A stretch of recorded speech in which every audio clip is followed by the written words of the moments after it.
ready to take your investment game to the next level? Introducing Digital Investor, your ultimate guide to mastering the digital marketplace. Whether you're a seasoned pro or just starting out, Digital Investor brings you cutting-edge game theoretical strategies, expert insights, and real-time tips and tactics to analyze, evaluate, invest, and grow your wealth. Don't miss out on the digital revolution. Visit www.nickblacknex.com and start your journey with Digital Investor today.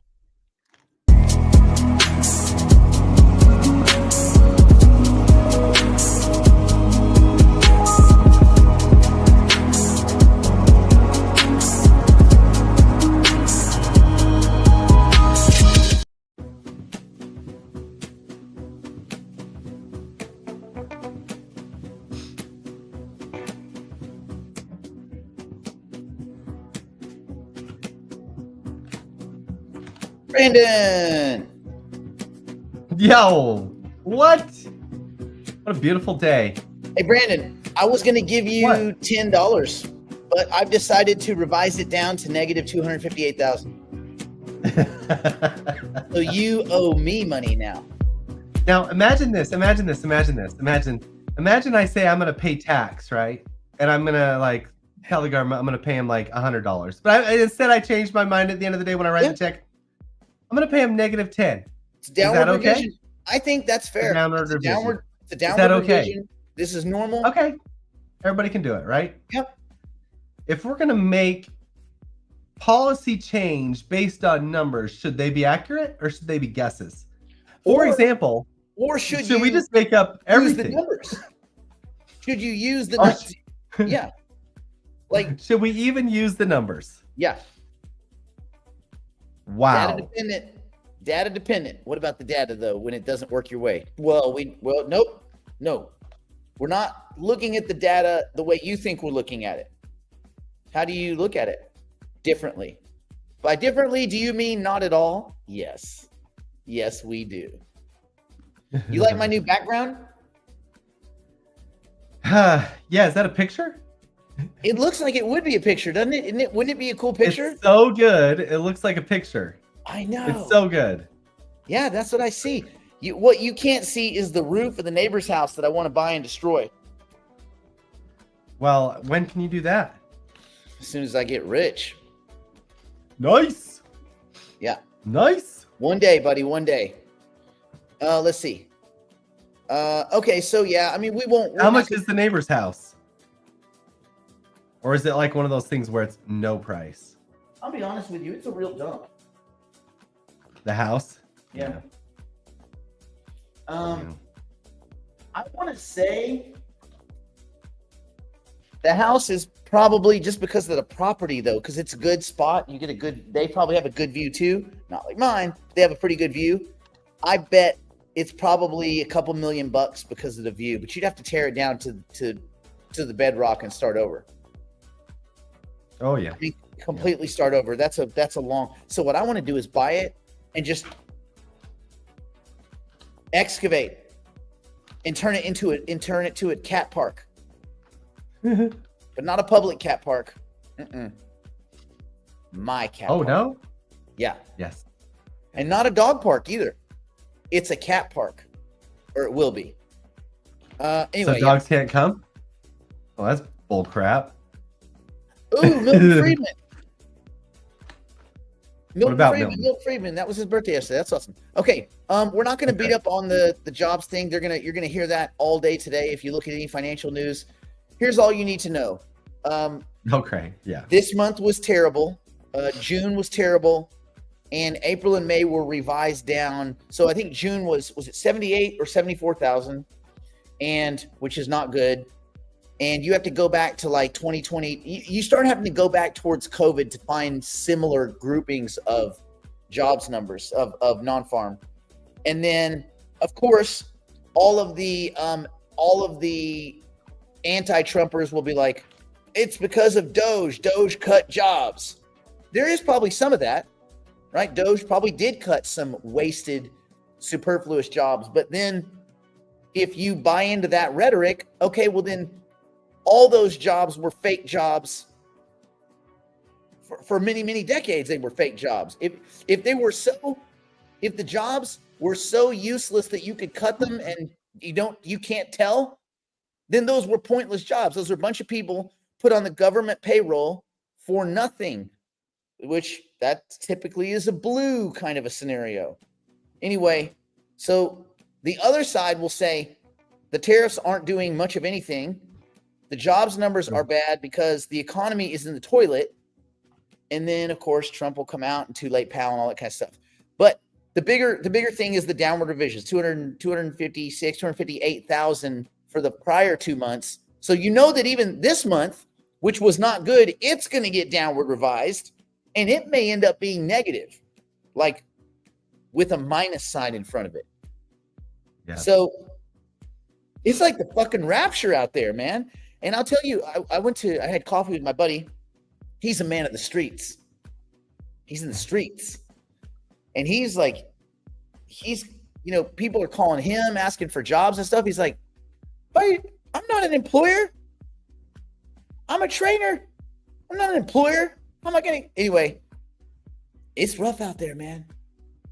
So that's why this stuff, your investment kind of, not only your investment, well, part of it is your mindset also, but just your investment skill set that you're building is really important. Because if all you have to do is math, you can beat most people that don't have time for all that. People don't have time for all this. So if you do have time to build your investment knowledge and your financial awareness, kind of your FIQ, your financial IQ, you're going to have a leg up. And then when the markets and the economy turns down like this, it doesn't really hurt you. You just kind of pivot and you just do things slightly differently. Things are fine. Now, as it rolls into how the crypto markets took a beating, that started about a day and a half ago, and it's just been a pretty constant panicky sell-off. But in the same way, Brandon, what is your gut feeling on the way people are selling right now? The kind of like the retail investor mentality right now. This is pointless selling. This is like, and it's going to continue. Like, this isn't going to stop because it's already kind of started this train. It's going to keep going. But this is pointless selling because there's no news that necessitates this selling. I think this is just fear-based selling because they don't want to be caught at the top of this cycle again, just like last time. They're afraid. I think they're battle worn. They come in here, but a lot of this too, I don't know that. I think it is more like I guess more side by side with the stock market as well, because a lot of people are trading with the stock market, and so it's going to kind of ebb and flow with the stock market. So these numbers might have a little bit of an impact on it, but some other things have impacts on it. We're talking M2 money supply dropped for the first time in like months, years. The dollar's gone up for 5 days in a row. We've had let's see, the employment numbers, and then we have, the CME gap was at 114. So it was kind of like everything's going to trend towards that, and then it's kind of self-fulfilling, and then all that kind of stuff. So I don't know, just bull crap trading, in my opinion. I see a lot of, and when I say weak-handed, I don't mean that the people are weak. I mean that people are gun shy. You know what it is? It's like the kid that gets picked on all through high school, and then you reach out to say, hey, reach your hand out to shake his hand, and they're like, like, whoa, calm down. You're in a safe space. No one feels investment-wise, not no one. I'd say most people feel like investment-wise that they're not in a safe space. They're like, I gotta every free dollar, I gotta scrape it off the table. I gotta take it. I should take it when I can. Because what if it was, and that's that kind of like scared money won't make money type thing. And I know that's not always true either, but you have to straddle in between. When other people are kind of panicky, that usually means there's opportunity there, but it doesn't mean there's opportunity in everything. You just can't buy slop. And just expect, because people are selling it, it will go up. That's not always the case. A lot of these, especially in the crypto space, a lot of times stuff goes down and just never gets back up. mean, there's look at stuff that went up in 2017 and then slowly went down and never came back. Like just never. Neo. Remember that was Ant, then it became Neo. It got up to like, hey, God, it got over $100. And now what is it, $1? Maybe. It got and gave back 100x. I mean, there's a lot of those. I mean, Filecoin was over $200. And it gave a lot of that back. And then you wonder, like, when these markets turn down for no reason, then you say, okay, I've got a little pile of cash here. I'm going to deploy that in a way where the reasonable assets in a reasonable market, because a reasonable market will come back. And when reason is back, that will lead the people that are flinching to slowly dip their toe back in. And so that's kind of the wash, rinse, and repeat that we have. Yeah. But I don't think it's really, I mean, the business cycle, you don't have to be worried about. Why? Because if it got bad enough, the government will come in and do stuff. And even if the stuff they do doesn't really matter, the psychological effect of the doing does matter. Put that down, Kitty. Put it down. He's like looking at me with a big giant plant, like just like this. That thing's going down. Anyway. Don't have big plants if you have big cats. But anyway, yeah. So, the monetary tools that the government has, while we know these tools are mostly ineffective, most people don't know that. And so they behave as if these tools are effective. And so when the markets are bad, stock market go up. And when the stock market's bad, stock market go up. And when the news is bad, governments will come in and fix things and stock market go up. When things are good, stock market go up. Wait a minute, there's a pattern here. Oh, shit, stock market go up. Yeah. Yeah, it's going up. Yeah. I mean, you're going to have little days like this where there's sell-offs and stuff like that. But for the most part, number go up. Why? Because people like it. Why? Because it goes up. Oh, okay. Seems circular. Yeah. Okay. In the crypto space, I don't think it's that simple. I don't think things go up just because they go up. I think it's a combination of dummies and marketing and cultism. And you have a bunch of dummies that run and they're late to the party. Those are all the people that are texting you, that have been texting you the last few weeks about whether now's the time to buy Bitcoin. Because, well, is it? What is it? What? I've been texting you. Yeah. Now's the time. Now's the time. And so then you have that discussion. And the only thing I always say to anybody is go read the white paper. What? Go read the white paper. It's 8 pages. You won't understand it, but read it. You're not allowed to buy Bitcoin until you've read the white paper. Period. Are they going to do it? No. Are they going to buy Bitcoin? No. No. Because it's too expensive. I'm waiting. This will be good. I had someone that was telling me, I'm waiting for 115K to buy Bitcoin. My guess is they didn't buy any. Oh, yeah. I saw some of that on the timeline too, because that CME gap was at 114. So everybody's like, well, I got my buy orders in at 114. And so last night it hit the 114.3 right at the CME gap. And I saw people tweeting, well, now I'm too scared. What's going to happen? So they pulled their orders. They legit did not buy. And it's like, okay. Cool. I got you. What would that's where we sit. This is War Kitty.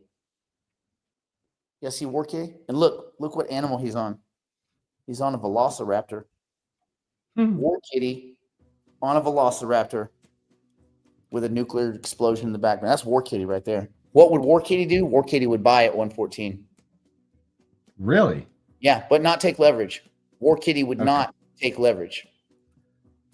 You got some at 114.5. Nice. That's good. That's a good get. Yeah, the price has been banging. It's been banging around. Are we back to one? Oofa. We're back to 114.8. Yeah. There you go. We're good. Time to buy, everyone. Time to buy. Everybody calm down. We're good. We're good. Well, when we get behind the wall, we'll talk about what kind of stuff we would be adding and things like that and the way to play it.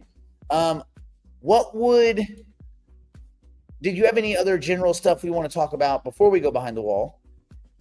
Yeah. Let's talk about the SEC thing yesterday. So they announced this was the I guess the new golden age of crypto. They announced they're going to be launching Project Crypto. Did you read a little bit about this? No. Project Crypto. So I guess we could talk about it though, because I think it applies here. Project Crypto. Today they announced a commission-wide initiative to modernize the security rules and regulations to enable America's financial markets to move on-chain. So the SEC themselves, I guess just a few weeks ago, President Trump signed the Genius Act into law, ensuring that America will continue to lead in global payments with a gold standard stablecoin. And you saw, obviously, JP Morgan, Jamie Dimon got on the news yesterday. He backed stablecoin, did not back Bitcoin, was all in on stablecoin, but not Bitcoin. But that's Jamie Dimon for you. Anyway, upon signing the Genius Act into law, I was pleased that President Trump endorsed congressional efforts to pass crypto market structure legislation by the end of the year. I commend the House of Representatives for garnering such strong bipartisan support, and I look forward to working with the Senate as they build off the House's work and craft a market structure. Yesterday, the President's Working Group on Digital Market Assets released the PWG report with clear recommendations for the SEC and other federal agencies to build a framework to maintain U.S. dominance in crypto asset markets. So they're creating a blueprint to make America first in blockchain and crypto technology. So the main takeaway that I got out of this is they are going to be trying to do their own little thing to bring, I guess, all of securities, everything, like all of stock market, everything else, every financial instrument, they're going to bring on chain, which says a couple of things. There was a little bit of fear about this when they first announced this. First, they're like, well, if the SEC's taken over, this is a problem because we want everything to be decentralized. But at the same time, if the SEC is doing this, that also means we have adoption at a new level, because the SEC is not going to do all this work and then ban crypto 2 years later. So it's just another step towards full adoption. And they're not going to do all the legwork to get securities traded on. Once this happens, it's not going back. So this is like, once this passes the gate, it's never going back. So basically, so they're going to take all the securities, they're going to put them on chain. So you're going to be able to trade every single stock 24/7 eventually. It's all going to be on chain. I don't know where the NASDAQ's going to go in this. I don't know where the CME is going to go in this. I don't know where anything's going to go in this. So this is all going to go on chain. We're going to be trading stocks on chain. We're going to be trading all this stuff. And then this is the RWA thing. So the SEC is probably going to be working with other BlackRock, Coinbase, all those guys to get everything on chain. So that's great. That's cool stuff. So that got announced yesterday, and nobody really talked about it because I guess they were all worried about the market dropping, which it is dropping, so that's fine. But I think it's kind of cool. Did you read any of this, or what are your thoughts on getting everything on chain on this stuff here? Cool. I guess I was trying to get more detail on the Bitcoin reserve, the strategic reserve, and I think they've been reluctant to speak about it. Yeah, you're talking about the news release a couple days ago. Yeah, they didn't even release anything on the strategic reserve. People are pissed. They basically re-lipsticked the pig of what they announced when they first started all this crypto stuff. Yeah. They didn't announce really anything new, nothing exciting. I think they're just kind of placating the audience. But at the same time, you wonder if they're like, so if you're the United States and you are going to create a strategic reserve, you are going to buy Bitcoin, would your first move be to your opponents to go out there and say, I'm going to buy 200,000 Bitcoin soon? Or do you acquire or work in a way that you're acquiring it in the background before you announce it? Well, it depends. If you're trying to pump your stock price, you pre-announce. And Right. if you already have the money, you buy it and then tell people you had the money to pump your stock price. Yeah. Because then you want to say, look at what a great discount I got. Look how clever we are. So, yeah. But I see this is just about pumping. Because remember, the companies that are doing this aren't doing this because they like Bitcoin. They're doing this because they're bad companies. Yeah. and they don't have anywhere else to turn. Yeah. I got nowhere else to go. That. Help me. Would you rather buy Bitcoin or Ethereum? Oh, I'm talking about the US government though. Like, they don't have a stock price, right? They're just the US government. Yeah. So the US government, are they going to tell people they're buying 1 million Bitcoin, or are they going to like already have a plan in place and already have started buying it? Well, I mean, they've already told people they're going to buy Bitcoin, haven't they? Kind of. I mean, now it's just them figuring out the plan for the strategic reserve or whatever. Yeah. I guess so. But yeah, I don't know what's happening with the government. I don't know. With the thing with Donald, good for him, because he did something yesterday that I think was necessary, that I didn't think anybody's talking about. So I think he's working on things in the background that we have no clue about, and he doesn't announce them until it happens. You know what I'm talking about, right? The thing that nobody knows about? No, the executive order he signed yesterday to bring back the presidential fitness tests in schools. Did you know that thing left schools? I had no clue until I asked my kids. I'm like, hey, are you guys like doing like exercise in school and stuff? Are you guys doing like push-ups and sit-ups and running mile? Because I had to do that all the time when I was in school. Apparently they are not. None of my kids are running.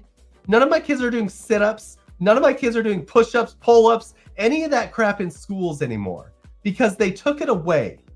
They stopped doing the Presidential Fitness Award, and they stopped exercising in schools. To the point where I'm like pissed off. And yesterday, Donald Trump signed an executive order bringing that back. I do not know why that left. I do not know. Anyway, I know why. Cool. I mean, 50% of America is a bunch of porky pigs. So, I mean, I get it. Because Barack Obama put Obamacare in place and he wants people to live off it. Yeah, that's why. Who took away? I mean, I think that unfortunately, food is fortunately or unfortunately, food is very accessible and carbohydrates are very accessible. And you have a lot of people that can't say no. And that also tends towards lower IQ numbers, but that is what it is. And so, the same herd of idiots that we are trading against are the ones that can't put the donut down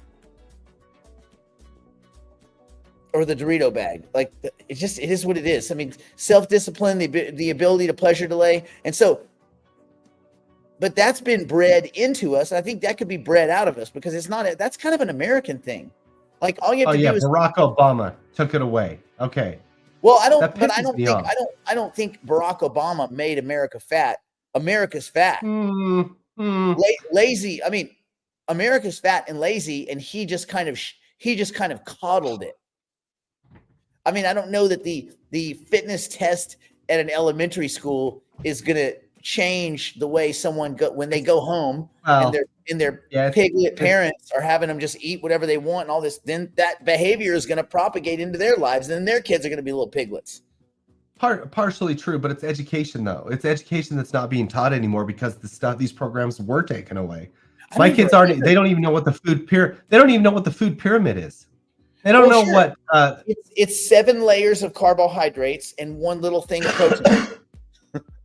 Well, they don't know that. They don't know what protein is. They don't know what carbs are. But you know that even the food pyramid was perverted. Right. At least it was some by the agricultural industry to push carbohydrates. Some semblance of an education, though, was being taught. So yeah, wheat and corn, baby. They were pushing that wheat and corn. Why?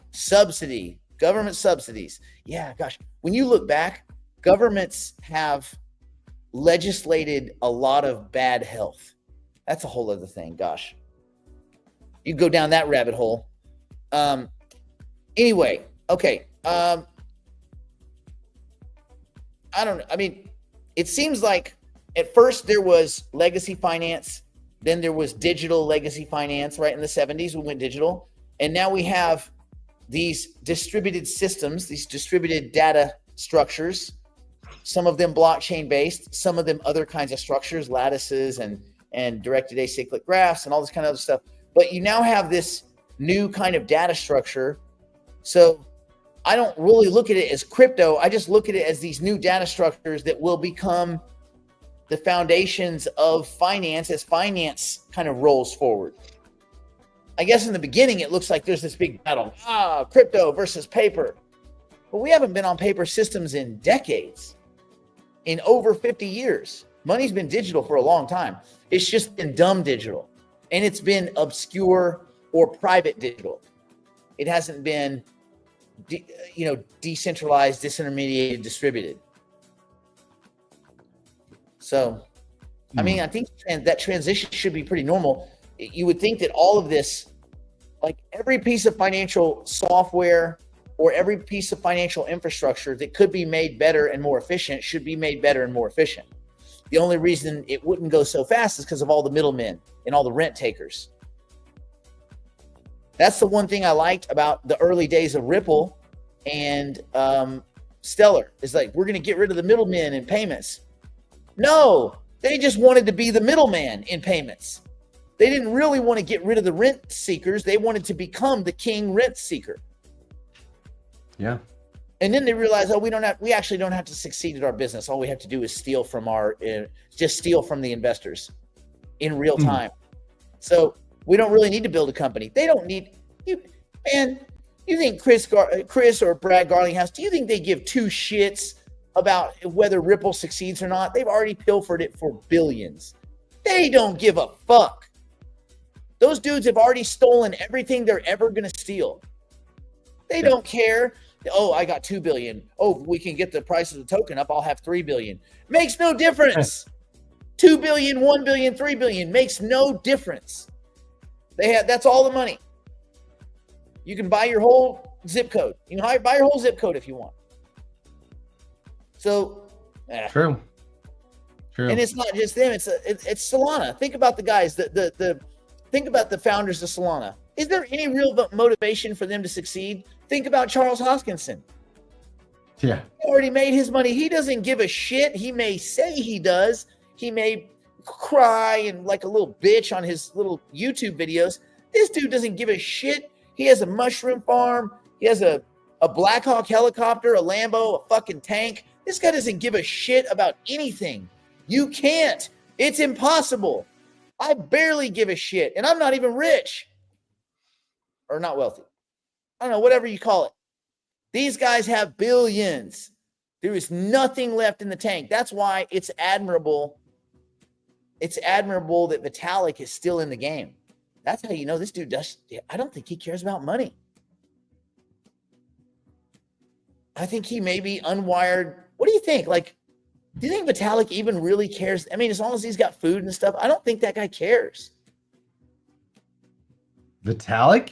Yeah. Speaking of which, let's talk about it. Okay. They unveiled a 10-year plan yesterday, aiming for 10,000 transactions per second, quantum resistance, and more. Okay. So the plan includes the bold upgrades like the beacon chain, the 2.0, the EVM 2.0, which is kind of cool actually, and quantum resistant cryptography using hash native ZK VMs and hash based signatures. This is their 10-year vision. I think it's too slow, but whatever, it is what it is. 10,000 TPS, which is like obviously, I guess it's quicker than Bitcoin, slower than Solana. That's okay. But at least with their 10-year anniversary, 0 failures on Ethereum, by the way. Yeah. Okay. Well, yeah, you can have, what is Solana's transactions per second? Sometimes it's a lot. And sometimes it's 0. It's transactions per day. Because exactly. If you shut down, and this is, again, if you're a stablecoin issuer or a company looking to build into this new burgeoning crypto space, are you going to go build on Cardano? No. Stellar? No. Ripple? No. Solana? No. You're just not. You're not, because they're untrusted. You can't trust them. Avalanche went down for 4 hours yesterday. Do you see? I mean, well, your transaction times 1 TP4H. What? 1 TP4H? Yeah, 1 TP4H.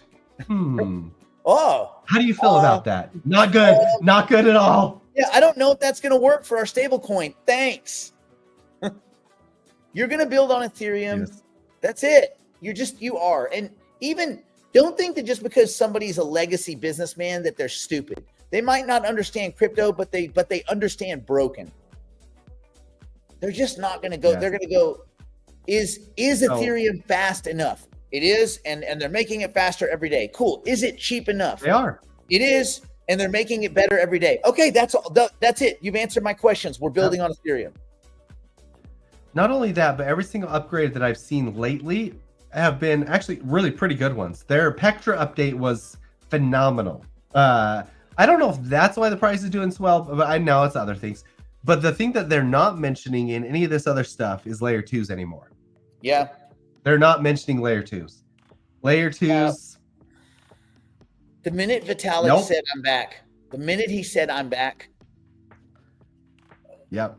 It took a lot of the warm air out from the balloon that is stable 2s. Layer 2s, these cheaper. Because why? Because I mean, at the end of the day, they all still they all still settle back on Ethereum. So Ethereum's doing the work anyway. So it's like, yep. And I think they know that fees are a dial that Ethereum could turn, and it could just eradicate them. They're like, and no more optimism, and no more base network, and So anytime. Okay. Go ahead. Sorry. So let's go behind the wall. Let's talk about this Bitcoin radio question. And then there was another question that I was not going to hit. Oh, this one. I am not going to touch on that. Because careful. I liked Obama. Anyways. I thought Obama was cool. None of these guys get it right. They all, the presidents always get shit on after the fact. That's true. Like, honestly, you put yourself in their situations, I'm sure they do a great job. Yeah. Everybody's going to get criticized. There's no way to win. There's just no way to win. Obama, he was. Anyway, so yeah, let's go behind the wall. We're going to talk about Bitcoin and Ethereum. But anyway, yeah, I'm not going to. I'll tell you, here's my final thought. The Obama thought. I'm not going to do anything. I'll tell you what Obama, to me, he felt like a president.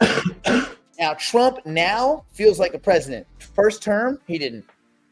Biden never felt like a president. He always felt like somebody's like stand-in grandpa. And you were like, ugh. So I felt like we didn't have a president for 4 years. Before that, the first Trump was kind of an angry Trump, and I felt like we didn't quite have a president. This Trump is a different Trump. This is a different dude. And I think this dude feels like a president. Now, he doesn't feel presidential in the same way that Obama felt. Obama seemed like he was classy and refined and presidential. Doesn't mean his decisions were good, but doesn't mean they were bad. I'm just saying he was very refined. It was cool. Like, Obama's president. That was cool. Bush, kind of a nerd, kind of a knucklehead. He didn't feel like a president either. He felt like a kid pretending to be president. Reagan, I mean, then we're getting back to when I was just like a little kid. So I don't know. State of mind when you're a little kid, I don't know. But Reagan seemed like a cool president when I was, I don't know. That's all I think those are fair assessments. Obama, yeah. Trump, not the first time. Yeah, fair. Biden failed the entire presidency. And him and Kamala. Bad. Kamala should not be running again. She's done. They wouldn't do that. Okay, sure, that's what I heard yesterday. Certainly the Democrats, they've learned their lesson, right? Fonda, I checked on your account just now. It looks fine to me. You're using your email and your password, correct? Like, everything looks good on our end. I can reset your password really quickly. I'm going to tell you your new password right now. Okay, only you know your email. So I'm going to give you a password. It's going to be CryptoFit. Okay, all lowercase. I'm going to reset it. So try again. All right. And then reset the password in a second. Yeah. Okay, I'm resetting your password. Let's get behind the wall. We don't get too political. Let's stick to the money. Let's stick to money. It's all about the money. Bam. Let's do it. Bam. Bam. Bam. That's why I'm here. Money, right? We're here. We're here for those ducats, for that cheddar. Money. We're here for that cheddar. Bam. Cheddar cheese, yo. Bam. And Going behind the proverbial wall now to continue the broadcast privately for the digital investors and digital private clients. If you'd like to join us, simply go to nickblacknext.com and subscribe to one of our plans and immediately take advantage of our library of tools, tactics, and information. It's all designed to help you learn, grow, and manage your portfolio like a pro. Join us now.